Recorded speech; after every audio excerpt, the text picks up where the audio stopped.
And to everybody else, reading comes easy.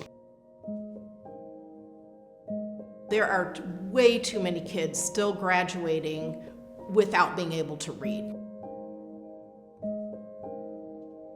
So it has to do with the occipital lobe at the back of the brain, and that's where the connections are made between letters and sounds.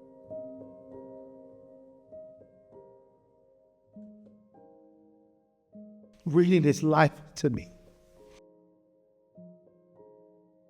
I realized for the past 8 years, I would never learn how to read. And I accepted that. Every time someone said that to me, my mom rang in my ear. I can do all things through Christ who strengthens me. And to everybody else, reading comes easy. And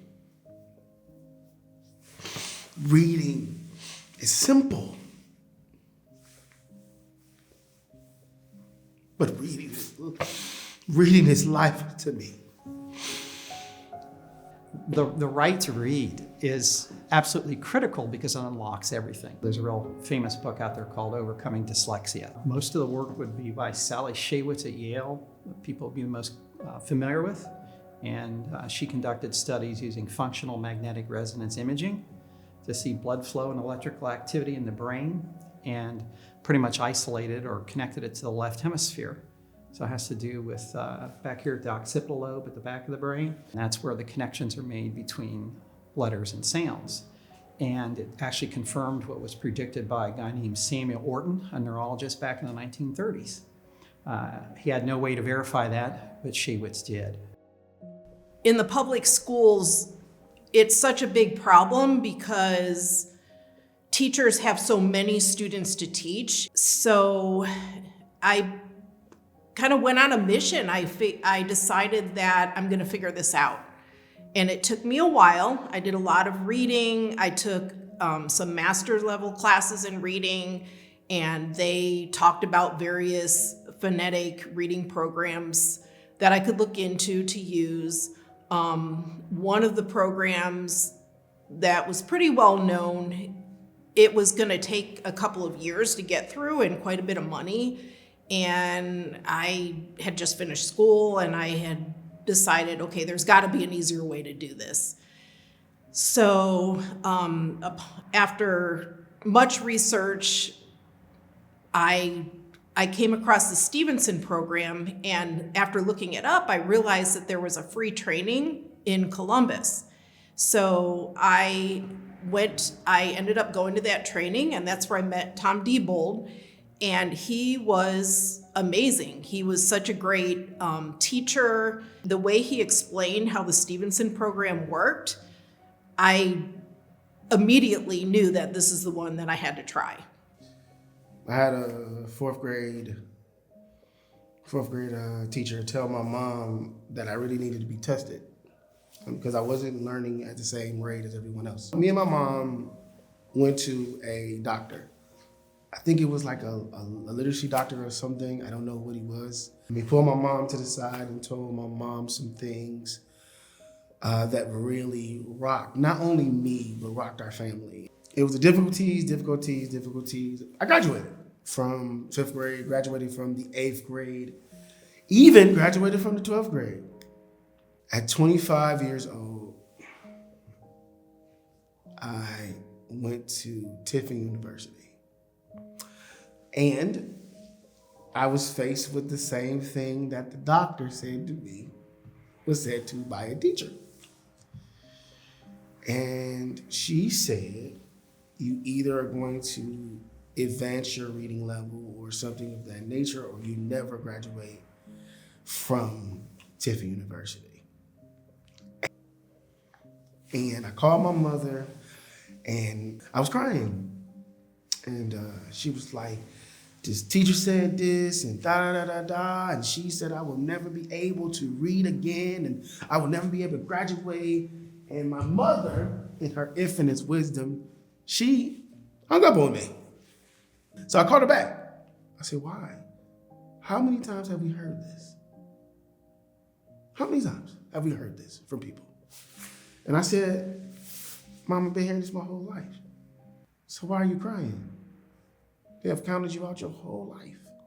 Why are you crying? Get to it, let's go. And with that, I graduated from Tiffany University, but couldn't read. Still could not read. One day I was in my office, someone asked me, did I have dyslexia? And I usually lie. I've been lying for 28 years. For the first time in my life, I said, yeah, I have dyslexia and I cannot read at 28 years old. So some of the misconceptions is that process, which is so easy for some people, is very difficult for others. First off, you got to look at what's shared between Stevenson and Orton-Gillingham-based systems. They are both systematic and structured. It's systematically teaching sounds, production of sounds, and then letters, the orthography, putting that together, then plugging those pieces into syllables. All words are syllables, have at least one syllable, have at least one vowel. The difference is that both systems would start out with what are called mnemonics, or aids to memory.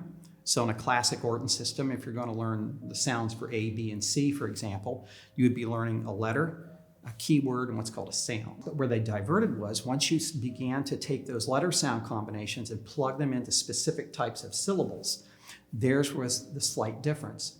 Most of the Orton systems would do the short, closed syllable vowel first. It'd be like sometimes people would call it a CVC, consonant, vowel, consonant, like maybe the word sip or top.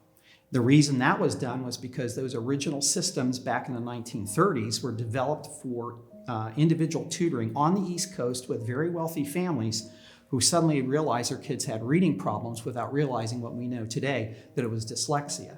The problem with doing that short vowel first, and this is one of the big differences, short vowels are harder to hear, they're harder to isolate, and most students coming in don't have previous experience with it. So, a previous experience, most of us would have been taught in school A, B, C, D, E, F, G, and when you rattle those off, all those vowels, A, B, C, D, E, F, G, when you hear those vowels, those are actually long vowel sounds. The name of the letter is not the sound of the short vowel, because so many of these students will struggle with the left hemisphere of the brain, the processing, the isolating the sound, and then even blending them back together. Now, if a student can't handle a short vowel, it's no big deal, because in Stevenson, even though we're starting with a long vowel, we're going to be able to introduce those short vowels. You can actually introduce them earlier. The advantage to the Stevenson is it's going to cover a much broader range of students, particularly with the use of mnemonic associations. So that's including not just students with average or above average IQ, but we've also seen students that either have language issues or other cognitive issues, and mnemonics are the key to retrieval, more so than just relying on rote memory. Also, Stevenson is more comprehensive in that it includes penmanship training. And then there are systems out there to do that, handwriting without tears, loops and other groups, big strokes for little folks, systems that you could use to import into your instruction to teach the penmanship. Stevenson already had that built into it. Production of sounds. You could go out and use systems like the LIPS program from Linda Mood Bell to teach the actual pronunciation. Stevenson already has that built into it. So Stevenson has some unique things added to it. And I found as a director of special education, which I spent a few years in, I wanted to have teachers trained on more than one system. If I were told I was only allowed to have one system, well, I would not work for that district. That would be like telling someone you have to run a size 5 shoe store. That's not going to work. At that time, I was pretty surprised that so many students in those grades who couldn't read. Some of them not at all, some of them just barely, maybe they knew a few sight words, and I just didn't know how to help them. I'd try these programs and I could see that it worked for some kids, but it wasn't working for the kids who were really struggling. The kids who teachers had given up on, the kids who teachers felt, okay, they're never going to be able to read, let's just teach them life skills. I had 6 students, and 4 out of those 6 students were complete non-readers, didn't know sounds, sight words. Some of them couldn't even write their name. They couldn't write a sentence. They were deemed low functioning, let's just teach them life skills. They were ages 14 through 16. And I ended up teaching every single one of those students how to read. There are way too many kids still graduating without being able to read or reading at a fourth grader or lower level. But I think there is this assumption that not all kids are going to learn how to read. We just do the best we can. They're not all going to learn. And that may be true. There may be some students who won't be able to learn how to read, but I haven't met that kid yet. The thing to always remember in reading instruction, you want learning to be the constant, time to be the variable. If, however, you're watching a clock and you have to hurry up for some high-stakes test and you make time the constant, learning becomes the variable. We don't want that.